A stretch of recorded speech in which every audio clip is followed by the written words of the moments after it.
प्रिय विद्यार्थियों नमस्कार। कंप्यूटर के इस महत्वपूर्ण सेशन में आप सबका एक बार पुनः स्वागत करता हूं। यदि हॉस्टल वार्डन में 30 क्वेश्चन उसे कंप्यूटर से उठानी है तो फुल फॉर्म को लेके कम से कम 2 क्वेश्चन आपको देखने को गिरे हालत में भी मिलेगा और ये हर बार हुआ है। आप पिछले क्वेश्चन भी उठा के देखेंगे, फुल फॉर्म से क्वेश्चन आने ही आने हैं। लगभग 250 से 300 आपको फुल फॉर्म याद करना होगा जो आपके बुक्स में रहते हैं, लेकिन उनमें से भी मैंने 100 ऐसे निकाले हैं जिसको हम लोग एक एक दिन करके याद करेंगे। हर दिन का हमारा जो टारगेट रहेगा वो 20 क्वेश्चन रहेंगे फुल फॉर्म को लेके, और 20-20 करके हम लोग 5 दिन में इसको ख़त्म करने वाले हैं। इस प्रकार से 100 फुल फॉर्म्स आपको अच्छे से याद हो जाएंगे। इस वीडियो को शुरू करूँ इसके पहले एक चीज़ और बोलूँगा, जितने भी सिलेबस में आपके टॉपिक्स थे हॉस्टल वार्डन के कंप्यूटर से रिलेटेड, ठीक है, लगभग 80% सिलेबस आपकी ख़त्म हो चुकी है। आप प्लेलिस्ट में जाएंगे हॉस्टल वार्डन कंप्यूटर क्लास करके, लगभग 13-14 वीडियो आपकी चल रही है। तो आज की इस वीडियो को हम लोग शुरू करते हैं। आपके पास अब 20 क्वेश्चन इस प्रकार रहेंगे। पहला आपके पास जो फुल फॉर्म आपको याद रखना है ARPANET के बारे में, advanced record project agency network या फिर advanced research profile agency network. लेकिन ऑप्शन नंबर तीसरा आपको याद रखना है advanced research project agency network. तो ARPANET का फुल फॉर्म होता है, फिर से आप याद रखना इसको, advanced research project agency network, ALU का फुल फॉर्म हो जाएगा। ऑप्शन नंबर बी आप गौर करना, जो ऑप्शन नंबर बी है आपके पास, ठीक है, अरिथमेटिक लॉजिक यूनिट। ALU का फॉर्म हो जाएगा अरिथमेटिक लॉजिक यूनिट। नेक्स्ट आपके पास क्वेश्चन है एल्गोल। एल्गोल का फुल फॉर्म क्या होता है? तो ARPANET हो गया, हमने देख लिया, ALU देख लिया, बहुत इंपॉर्टेंट है। एल्गोल इसी प्रकार इंपॉर्टेंट है जो कंप्यूटर भाषा से रिलेटेड है। एल्गोल का फुल फॉर्म हो जाएगा algorithmic language. Option number C आप देख पा रहे होंगे जहाँ पे दिया हुआ है एल्गोरिथमिक लैंग्वेज, तो इसका सही आंसर हो जाएगा ऑप्शन नंबर सी। 3 चीज़ हमने देख लिया। ANSI American national standard institute, ANSI का अमेरिकन नेशनल स्टैंडर्ड इंस्टीट्यूट। आपके पास ऑप्शन में था American national state institute, American international standards institute, लेकिन आपको याद रखना है ऑप्शन नंबर ए जहाँ पे आप देख पा रहे होंगे, ठीक है, अमेरिकन नेशनल स्टैंडर्ड इंस्टीट्यूट, ए इसका सही आंसर हो जाएगा। नेक्स्ट है ASCII, ये बहुत इंपॉर्टेंट है, सभी को आपको याद रखना। इसके टारगेट लेके चलेंगे तो आपके लिए आसानी हो जाएगी। 5 दिन में आपको पता ही नहीं चलेगा कि आपको 100 याद हो गए हैं, ठीक है। मैं फिर वापस आऊँगा, फिर से हम लोग इसको रिवाइज करेंगे। ASCII का पूर्ण रूप हो जाएगा American standard code for information interchange. अब यहाँ पे आपके पास घुमाने के लिए दे सकता था इंटरचेंज इन्फॉर्मेशन, ठीक है, अमेरिकन स्टैंडर्ड, लेकिन थोड़ा इसके मीनिंग को भी पकड़ते जाना तो याद हो जाएगा American standard code for information, ठीक है, इंटरचेंज, ये इसका सही आंसर हो जाएगा। बेसिक का पूर्ण रूप क्या है इसका मैंने जिक्र किया है, पिछले वीडियो में मैंने फिर बताया था, बिगनर्स ऑल पर्पज, ठीक है, सिम्बॉलिक इंस्ट्रक्शन कोड, जो कि आपके ऑप्शन नंबर सी में दिख रहा होगा, बिगनर्स ऑल पर्पज सिम्बॉलिक, ठीक है, इंस्ट्रक्शन कोड, ये इसका सही आंसर हो जाएगा। नेक्स्ट आपके पास क्वेश्चन है BPS। 2 चीज़ होता है, BPS और BPI, ये दोनों पूछा जा सकता है। BPI बोले, ठीक है, तो बीट्स पर इंच कर लेना, और BPS की वो बात करें तो बीट्स पर सेकंड आपको याद रखना है, जो कि आपके ऑप्शन नंबर, ठीक है, पहला ये सही हो जाएगा, ठीक है। तब तक हमने ARPANET देख लिया, ALU देख लिया, ANSI देख लिया, ASCII देख लिया, उसके बाद हमने BPS देखा और बेसिक को भी हमने देख लिया है। नेक्स्ट क्वेश्चन है BIOS, basic input output system. BIOS का फुल फॉर्म क्या हो जाएगा? बेसिक इनपुट आउटपुट सिस्टम, जो कि आपका रहेगा, ठीक है, ऑप्शन नंबर फर्स्ट ही है इसका, ऑप्शन नंबर फर्स्ट इसका सही हो जाएगा, basic input output system. Next question है BCD।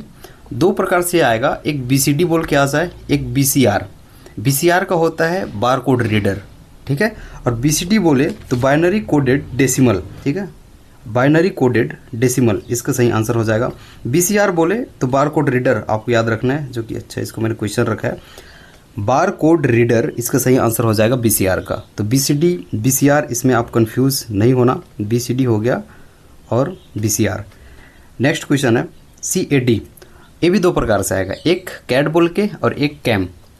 CAD बोले तो CAD हो जाएगा, ठीक है, CAD बोले या फिर CAM, कंप्यूटर एडेड, ठीक, याद रखना, M में मैन्युफैक्चरिंग आ जाएगा और D में डिज़ाइन।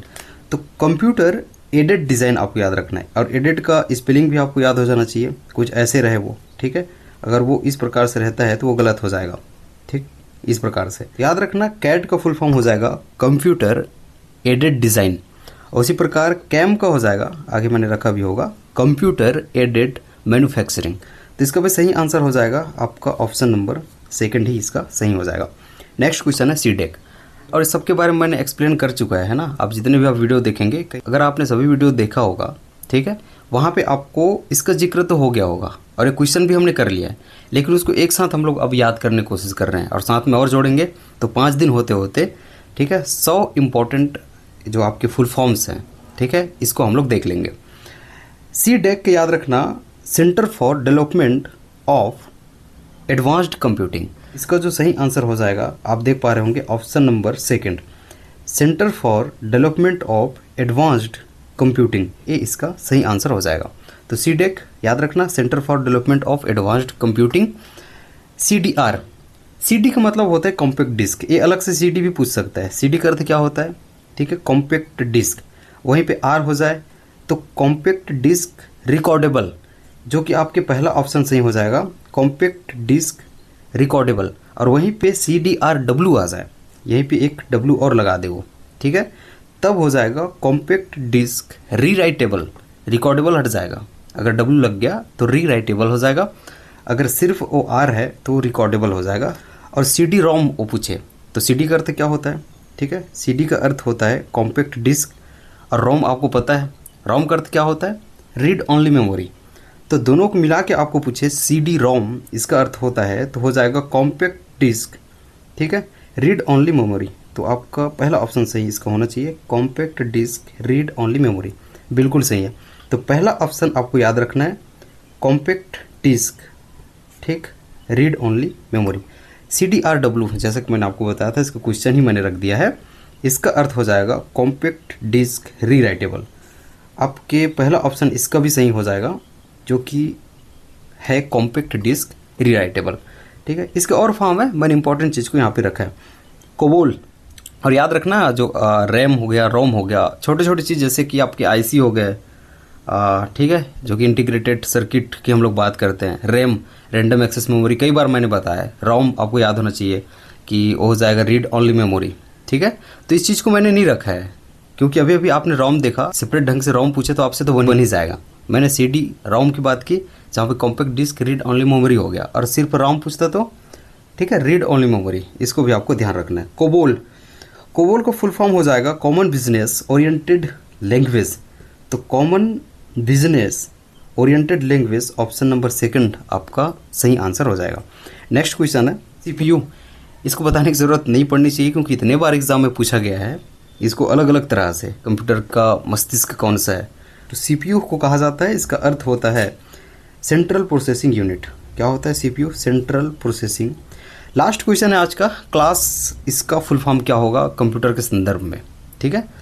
तो computer literacy and studies in school, studies in school है, स्टडीज़ इन सोशल मीडिया ना करना, स्टडीज़, ठीक है, इन स्कूल, उसके पहले आप स्ट्रक्चर भी ना करना, जैसे कि आप दोनों ऑप्शन में देख पा रहे हो। तो इसका जो सही आंसर हो जाएगा option number A, computer literacy and studies in school.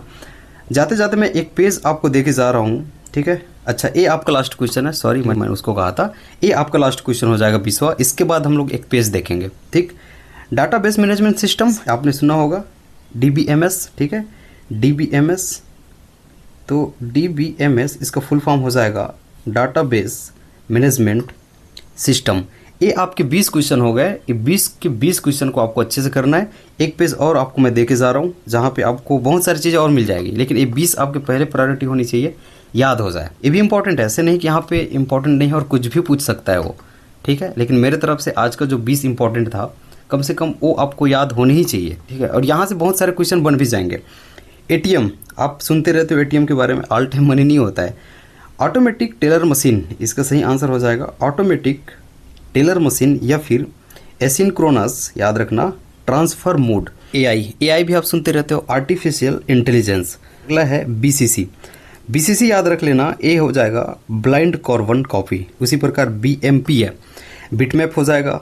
आप यहाँ पे CAL देख रहे हो, कंप्यूटर एडेड लर्निंग हो जाएगा। जब CAD हो जाएगा तो वो डिज़ाइन हो जाता है, CAM हो जाता है तो मैन्युफैक्चरिंग हो जाता है। उसी प्रकार CAL हो गया तो L में लर्निंग आ जाएगा। ठीक है, ये भी आपसे जुड़ जाएगा। CD मैंने कॉम्पैक्ट डिस्क कहा था, जो आप यहाँ पे देख पा रहे हो। ठीक है, कॉम्पैक्ट डिस्क है। C.A इंपॉर्टेंट हो सकता है, centre for development of telematics, A important हो जाएगा। CDRW मैंने इसका तो क्वेश्चन रखा ही था, कॉम्पैक्ट डिस्क रिराइटेबल। CPS कैरेक्टर पर सेकंड, तो कैरेक्टर पर इंच हो जाएगा। ठीक है, तो S आ गया तो सेकंड हो जाएगा, I आ गया तो इंच हो जाएगा। उसी प्रकार common algorithmic language, CRTA important हो सकता है, स्टार लगाना। Cathode ray tube, CU control unit, CU भी पूछा जाता है, ये भी इंपॉर्टेंट है। लेकिन छोटे छोटे चीज़ जो आप जानते हो, AI हो गया, CU हो गया, आपके पास BMP हो गया, बिटमैप। ठीक है, ये छोटी छोटी चीज़ थी। CD कॉम्पैक्ट डिस्क, ये आप कहीं ना कहीं सुने होते हो, जानते हो, पढ़ते वक्त जानते हो, ये सब चीज़ ये याद भी हो जाता है और सरल भी होता है। उसको मैंने अलग से रखा है। बाकी 20 मेरे को इंपॉर्टेंट जो लगा है, ठीक है, आज के लिए वो मैंने आपको दे दिया। इसको अच्छे से आपको याद रखना है। बस यही तक है आज की क्लास। एक बार आप रिवाइज़ करना चाहें तो रिवाइज़ कर सकते हो, और जिसको ठीक है ना समझ में आ गया है वो वीडियो छोड़ सकते हैं, लेकिन मैं रिवाइज़ करा रहा हूँ। ठीक, ARPANET advanced research project agency network हमने कहा था। उसी प्रकार सेकंड था आपका ALU अर्थमेटिक लॉजिक यूनिट की हमने बात की थी। एल्गोरिथमिक लैंग्वेज हो जाएगा। ANSI American national standards institute की हमने बात की थी। नेक्स्ट हमने ASCII देखा था, अमेरिकन, ठीक है, American standard code for information interchange हमने कहा था। सातवां आपके पास फिर छठवां क्वेश्चन था basic beginners all purpose symbolic instruction code की हमने बात की। नेक्स्ट था BPS बीट्स पर सेकंड, और नेक्स्ट था आपका बायोस का हमने कहा था बेसिक इनपुट आउटपुट सिस्टम की हमने बात की थी। BCD बाइनरी कोडेड डेसिमल हो जाएगा, BCR का मतलब बार कोड रीडर हुआ। आगे हमने देखा था CAD CAM, और हमने लास्ट में देखा था CAL। CA का मतलब हो जाएगा कंप्यूटर एडेड, D लग गया तो डिज़ाइन हो जाएगा, M लग जाएगा तो मैन्युफैक्चरिंग, L लग जाएगा तो लर्निंग, आपको याद रखना है। तो तीनों ऐसे आप याद कर सकते हो। नेक्स्ट हमने देखा था CDEC centre for development of advanced computing हो जाएगा। CDR की हमने बात की थी, कॉम्पैक्ट डिस्क रिकॉर्डेबल, इसका सही आंसर होगा। CD-ROM ये भी पूछा जा सकता है, compact disc read only memory. Next था आपका CDRW, R लग जाएगा तो रिकॉर्डेबल मैंने कहा था, RW तो रीराइटेबल हो जाएगा। CD का मतलब कॉम्पैक्ट डिस्क होता है। नेक्स्ट आपके पास था जो कि 17वें नंबर का क्वेश्चन था, कॉमन बिजनेस ओरिएंटेड लैंग्वेज, इसका संक्षिप्त आप देखेंगे तो कोबोल है। तो कोबोल का विस्तृत रूप हो जाएगा common business oriented language, CPU central processing unit, सभी जानते हैं। आज का हमारा जो 19वां क्वेश्चन था क्लास को लेके, computer literacy and studies in school, ठीक है, इसका सही आंसर हो जाएगा। लास्ट क्वेश्चन हमने देखा था डाटाबेस मैनेजमेंट सिस्टम, DBMS, जिसका पूर्ण रूप हो जाएगा database management system. I hope कि आपको इस श्रृंखला पसंद आएगी और 5 दिन होते होते आप इसमें महारत हासिल करेंगे और इम्पॉर्टेंट चीज़ आपको याद हो जाएगी। ठीक है, इसके अलावा और बचती है तो मैं 2-3 पेज आपको ग्रुप में भेज दूंगा, जहाँ से इसके अतिरिक्त आपकी और इच्छा हो कि हम लोग 100 से अलावा और ज़्यादा याद कर लें, क्योंकि 2 नंबर यहाँ से कन्फर्म है। ठीक है, वो ज़्यादा भी पूछ सकता है, तो उसका भी मैंने एक पेज बना के रखा है, उस ग्रुप में भेज दूंगा, वहाँ से उसको भी आप पढ़ सकते हो। आपको वीडियो कैसी लगी, क्या इस सीरीज़ को हमें आगे बढ़ानी चाहिए, 5 दिन तक लगातार क्या इस सीरीज़ होनी चाहिए, आपके लिए क्या ये हेल्पफुल रहेगी, ठीक है, कमेंट करके जरूर बताना। वीडियो अच्छी लगे तो लाइक करना, दोस्तों में शेयर करना, चैनल पर नए हैं तो सब्सक्राइब करना ना भूलना, साथ में बेल आइकन को भी दबाना, ताकि जब भी वीडियो डालूँ सबसे पहले आपके पास पहुँच जाए। मिलता हूँ किसी और वीडियो में, तब तक मुझे दीजिए इजाज़त, अपना ख्याल रखना, अच्छे से पढ़ाई करना। बहुत बहुत धन्यवाद।